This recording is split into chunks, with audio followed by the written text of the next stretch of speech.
ਬਿਸਮਿਲ੍ਲਾਹਿਰਰਹਿਮਾਨਿਰਰਹੀਮ। अस्सलामु अलैकुम। जी आया ਨੂੰ ਰੈਕਸ ਕਿਚਨ ਵਿੱਚ ਸਾਰੇ ਦੋਸਤਾਂ ਨੂੰ ਖੁਸ਼ ਆਮਦੀਦ। ਰੈਕਸ ਕਿਚਨ ਵਿੱਚ ਅੱਜ ਅਸੀਂ ਇੱਕ ਡਿਫਰੈਂਟ ਕਿਸਮ ਦੀ ਰੈਸਪੀ ਬਣਾ ਰਹੇ ਹਾਂ, ਅਰਜਨ ਦੀ ਚਾय। ਅਰਜਨ ਇੱਕ ਦਰਖਤ ਹੈ, ਕਾਫੀ ਬੜਾ ਹੋ ਜਾਂਦਾ ਹੈ। ਉਸ ਦਰਖਤ ਦੇ ਸੱਕਾਂ ਦੀ ਅਸੀਂ ਚਾय ਬਣਾ ਰਹੇ ਹਾਂ। ਇਹ ਚਾय ਵੀ ਹੈ ਅਤੇ ਦਵਾਈ ਵੀ ਹੈ। ਇਹ ਦਰਖਤ ਜਿਹੜਾ ਹੈ ਇਹ ਸਰਦ ਔਰ ਗਰਮ ਦੋਨੋਂ ਇਲਾਕਿਆਂ ਦੇ ਵਿੱਚ ਪਾਇਆ ਜਾਂਦਾ ਹੈ। ਅਰਜਨ ਦੇ ਦਰਖਤ ਨੂੰ ਇੰਗਲਿਸ਼ ਵਿੱਚ ਟਰਮੀਨਾਲੀਆ ਕਹਿੰਦੇ ਆ। ਅਸੀਂ ਅੱਜ ਜਿਹੜੀ ਚਾय ਬਣਾਵਾਂਗੇ ਉਹ ਅਰਜਨ ਦੇ ਦਰਖਤ ਦੇ ਸੱਕਾਂ ਦੀ ਚਾय ਬਣਾਵਾਂਗੇ। ਅਰਜਨ ਦੇ ਸੱਕ ਵਿੱਚ ਅੱਲਾਹ ਤਾਲਾ ਨੇ ਤਕਰੀਬਨ ਹਰ ਬਿਮਾਰੀ ਦਾ ਇਲਾਜ ਰੱਖਿਆ। ਹਕੀਮ ਹਜ਼ਰਾਤ ਕਹਿੰਦੇ ਆ ਕਿ ਮੁਖਤਲਿਫ ਬਿਮਾਰੀਆਂ ਵਾਸਤੇ ਤੁਸੀਂ ਮੁਖਤਲਿਫ ਦਵਾਈਆਂ ਖਾਣ ਨਾਲੋਂ ਬਿਹਤਰ ਆ ਕਿ ਸਿਰਫ ਅਰਜਨ ਦੇ ਸੱਕਾਂ ਦੀ ਚਾय ਬਣਾ ਕੇ ਪੀ ਲਓ ਅਤੇ ਇਨਸ਼ਾਅੱਲਾ ਹਰ ਬਿਮਾਰੀ ਤੋਂ ਤੁਹਾਨੂੰ ਨਿਜਾਤ ਹੋਏਗੀ ਅਤੇ ਬਹੁਤ ਸਾਰੀਆਂ ਦਵਾਈਆਂ ਨਹੀਂ ਖਾਣੀਆਂ ਪੈਣਗੀਆਂ। ਤੁਸੀਂ ਮੇਰੀ ਇਸ ਵੀਡੀਓ ਨੂੰ ਬਹੁਤ ਗੌਰ ਨਾਲ ਸੁਣਨਾ ਹੈ, ਗੌਰ ਨਾਲ ਦੇਖਣਾ ਹੈ ਅਤੇ ਕੋਸ਼ਿਸ਼ ਕਰਨੀ ਹੈ ਕਿ ਪੂਰੀ ਦੇਖੋ ਤਾਂ ਕਿ ਤਮਾਮ ਮਾਲੂਮਾਤ ਤੁਹਾਨੂੰ ਅੱਛੀ ਤਰ੍ਹਾਂ ਮਿਲ ਸਕੇ। ਕੋਈ ਐਸੀ ਚੀਜ਼ ਵਿੱਚੋਂ ਰਹਿ ਨਾ ਜਾਏ ਜਿਹੜੀ ਬਹੁਤ ਜ਼ਰੂਰੀ ਹੋਵੇ, ਅਤੇ ਵੀਡੀਓ ਨੂੰ ਪੂਰਾ ਦੇਖਣ ਦੀ ਕੋਸ਼ਿਸ਼ ਕਰਨਾ। ਮੈਂ ਸਭ ਤੋਂ ਪਹਿਲੇ ਤੁਹਾਨੂੰ ਅਰਜਨ ਦੇ ਮਜ਼ੀਦ ਕੁਝ ਖਾਸ ਜਿਹੜੇ ਫਾਇਦੇ ਆ ਉਹ ਦੱਸ ਦਿੰਦਾ ਅਤੇ ਉਸ ਤੋਂ ਬਾਅਦ ਫਿਰ ਅਸੀਂ ਚਾਹ ਬਣਾਉਣ ਦਾ ਤਰੀਕਾ ਤੁਹਾਨੂੰ ਦੱਸਾਂਗੇ ਕਿ ਇਹਦੀ ਸੱਕਾਂ ਦੀ ਚਾय ਕਿਸ ਤਰ੍ਹਾਂ ਬਣਾਉਣੀ ਹੈ ਅਤੇ ਕਿਸ ਤਰ੍ਹਾਂ ਪੀਣੀ ਹੈ। ਅਰਜਨ ਦਿਲ ਦੇ ਕਿਸੇ ਵੀ ਮਸਲੇ ਵਾਸਤੇ ਬਹੁਤ ਮੁਫੀਦ ਹੈ।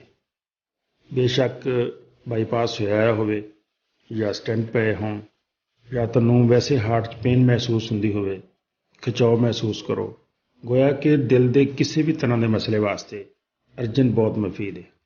ਅਰਜਨ ਬੰਦ ਸ਼ਰੇਆਨਾਂ ਨੂੰ ਖੋਲ੍ਹਦਾ ਹੈ ਅਤੇ ਨਸਾਂ ਨੂੰ ਬਹੁਤ ਜ਼ਿਆਦਾ ਤਾਕਤ ਦਿੰਦਾ ਹੈ। ਅੱਲਾਹ ਰੱਬੁਲ ਇੱਜ਼ਤ ਨੇ ਇਸ ਦਰਖਤ ਵਿੱਚ ਹਰ ਬਿਮਾਰੀ ਦਾ ਇਲਾਜ ਰੱਖਿਆ ਹੈ। ਜਿਸਮ 'ਤੇ ਸੋਜਨ ਹੋਵੇ, ਜੋੜਾਂ 'ਚ ਦਰਦ ਹੋਵੇ, ਬਹੁਤ ਮੁਫੀਦ ਹੈ। ਅਰਜਨ ਦਾ ਕਾਵਾ ਜਾਂ ਅਰਜਨ ਦੀ ਚਾय ਬਲੱਡ ਪ੍ਰੈਸ਼ਰ ਨੂੰ ਕੰਟਰੋਲ ਕਰਦੀ ਹੈ, ਯੂਰਿਕ ਐਸਿਡ ਨੂੰ ਕੰਟਰੋਲ ਕਰਦੀ ਹੈ, ਸ਼ੂਗਰ ਨੂੰ ਵੀ ਕੰਟਰੋਲ ਕਰਦੀ ਹੈ। ਅਰਜਨ ਦੇ ਦਰਖਤ ਦੇ ਸੱਕ ਜਿਹੜੇ ਆ ਉਹ ਆਮ ਬਾਜ਼ਾਰ 'ਚੋਂ ਵੀ ਮਿਲ ਜਾਂਦੇ ਆ, ਪੰਸਾਰ ਦੀ ਦੁਕਾਨ ਤੋਂ, ਅਤੇ ਵੈਸੇ ਦਰਖਤ ਵੀ ਆਮ ਨਹਿਰਾਂ ਵਗੈਰਾ 'ਤੇ ਪਾਏ ਜਾਂਦੇ ਆ। ਸੱਕਾਂ ਦੀ ਸ਼ਕਲ ਮੈਂ ਤੁਹਾਨੂੰ ਦਿਖਾ ਰਿਹਾ ਸਕਰੀਨ 'ਤੇ, ਇਸ ਤਰ੍ਹਾਂ ਦੇ ਹੁੰਦੇ ਆ। ਦਰਖਤ ਵੀ ਤੁਸੀਂ ਦੇਖ ਰਹੇ ਹੋ, ਤੁਸੀਂ ਕਿਸੇ ਵੀ ਪੰਸਾਰੀ ਦੀ ਦੁਕਾਨ ਤੋਂ ਲੈ ਲੈਣੇ, ਬੜੀ ਆਸਾਨੀ ਨਾਲ ਮਿਲ ਜਾਂਦੇ ਆ। ਚਾय ਬਣਾਉਣ ਤੋਂ ਪਹਿਲੇ ਅਸੀਂ ਅਰਜਨ ਦੇ ਜਿਹੜੇ ਸੱਕ ਹੈ ਉਹਨਾਂ ਨੂੰ ਅੱਛੀ ਤਰ੍ਹਾਂ ਕੁੱਟ ਕੇ ਬਾਰੀਕ ਕਰ ਲੈਣਾ ਤਾਂ ਕਿ ਇਹਨਾਂ ਦਾ ਅਸਰ ਪਾਣੀ 'ਚ ਆਸਾਨੀ ਨਾਲ ਨਿਕਲ ਜਾਏ। ਅਤੇ ਉਹ ਮੈਂ ਹੁਣ ਤੁਹਾਨੂੰ ਦੱਸਦਾ ਹਾਂ ਕਿ ਅਸੀਂ ਇਸ ਦੀ ਚਾय ਕਿਸ ਤਰ੍ਹਾਂ ਬਣਾਉਣੀ ਹੈ। ਅਸੀਂ 2 ਕੱਪ ਪਾਣੀ ਦੇ ਬਰਤਨ 'ਚ ਪਾ ਕੇ ਅਤੇ ਉਹਨੂੰ ਪਕਾਉਣਾ ਸ਼ੁਰੂ ਕਰ ਦੇਣਾ।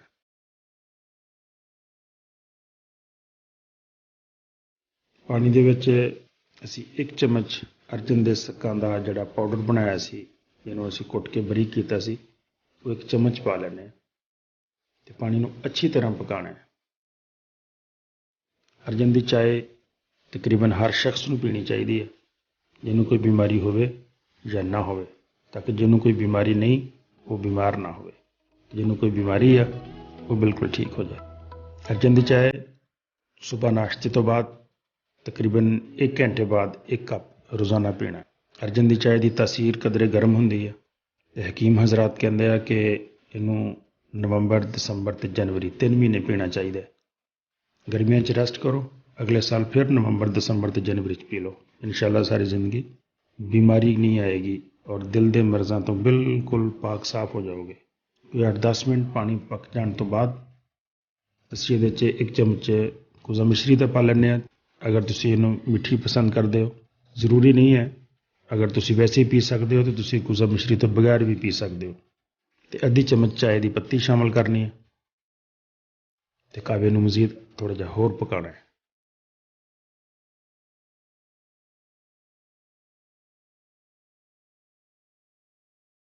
ਬਹੁਤ ਆਜ਼ਮੂਦਾ ਨੁਸਖਾ ਹੈ, ਤੁਸੀਂ ਇਹਨੂੰ ਜ਼ਰੂਰ ਇਸਤੇਮਾਲ ਕਰਨਾ। ਮੈਂ ਵੀ ਸਦਕਾ ਜਾਰੀਆ ਸਮਝ ਕੇ ਇਹਨੂੰ ਸ਼ੇਅਰ ਕਰ ਰਿਹਾ ਹਾਂ। ਮੈਂ ਖੁਦ ਹਾਰਟ ਦਾ ਮਰੀਜ਼ ਹਾਂ ਔਰ ਮੈਂ ਵੀ ਇਹੀ ਨੁਸਖਾ ਇਸਤੇਮਾਲ ਕਰ ਰਿਹਾ ਔਰ ਬਹੁਤ ਮੁਫੀਦ ਪਾ ਰਿਹਾ। ਅੱਛਾ, ਇਸ ਦੀ ਤਾਸੀਰ ਮੈਂ ਦੱਸਿਆ ਸੀ ਕਿ ਕਦਰੇ ਗਰਮ ਹੁੰਦੀ ਹੈ। ਅਗਰ ਤੁਹਾਨੂੰ ਇਹ ਮਾਫਕ ਨਾ ਆਵੇ, ਤੁਸੀਂ ਇਹਦੇ ਵਿੱਚ ਥੋੜ੍ਹਾ ਜਿਹਾ ਸੰਦਲ ਦਾ ਬੁਰਾਦਾ ਸ਼ਾਮਲ ਕਰ ਸਕਦੇ ਹੋ, ਬਿਲਕੁਲ ਥੋੜ੍ਹਾ ਜਿਹਾ, ਚਮਚੀ ਦਾ ਚੌਥਾ ਹਿੱਸਾ ਉਹ ਸ਼ਾਮਲ ਕਰਕੇ ਕਾਵੇ ਦੇ ਨਾਲ ਹੀ ਪਕਾ ਲਓ ਉਹਦੇ ਨਾਲ ਦੀ ਤਾਸੀਰ ਠੰਡੀ ਹੋ ਜਾਏਗੀ।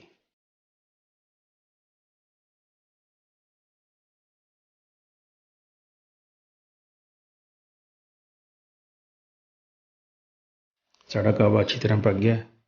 ਹੁਣ ਅਸੀਂ ਇਹਦੇ ਵਿੱਚ 1 ਕੱਪ ਦੁੱਧ ਸ਼ਾਮਿਲ ਕਰਦੇ ਹਾਂ ਅਤੇ 2-3 ਬੋਇਲ ਆਉਣ ਤੋਂ ਬਾਅਦ ਸਾਡੀ ਅਰਜਨ ਦੀ ਚਾय ਬਿਲਕੁਲ ਤਿਆਰ ਹੋ ਗਈ।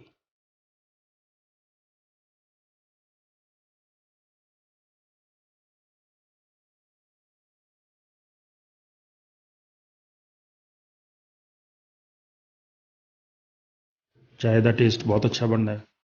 ਕੋਈ ਕੜਵੀ ਕੋਈ ਕਸੈਲੀ ਮਹਿਸੂਸ ਨਹੀਂ ਹੁੰਦੀ। ਬਹੁਤ ਅੱਛੀ ਚਾय ਬਣਦੀ ਹੈ। ਤੁਸੀਂ ਇਸ ਨੂੰ ਇਸੇ ਤਰੀਕੇ ਨਾਲ ਬਣਾਉਣਾ ਹੈ। ਸੁਬਹ ਨਾਸ਼ਤੇ ਤੋਂ ਬਾਅਦ 1 ਕੱਪ ਜ਼ਰੂਰ ਪੀਣਾ ਹੈ। ਇਨਸ਼ਾਅੱਲਾ ਬਹੁਤ ਫਾਇਦਾ ਹੋਏਗਾ। ਸਦਕਾ ਜਾਰੀਆ ਸਮਝਦਿਆਂ ਹੋਇਆਂ ਇਸ ਵੀਡੀਓ ਨੂੰ ਮਜ਼ੀਦ ਦੋਸਤਾਂ ਨਾਲ ਅਜ਼ੀਜ਼ਾਂ ਨਾਲ ਸ਼ੇਅਰ ਕਰਿਓ ਤਾਂ ਕਿ ਸਭ ਦਾ ਫਾਇਦਾ ਹੋ ਸਕੇ।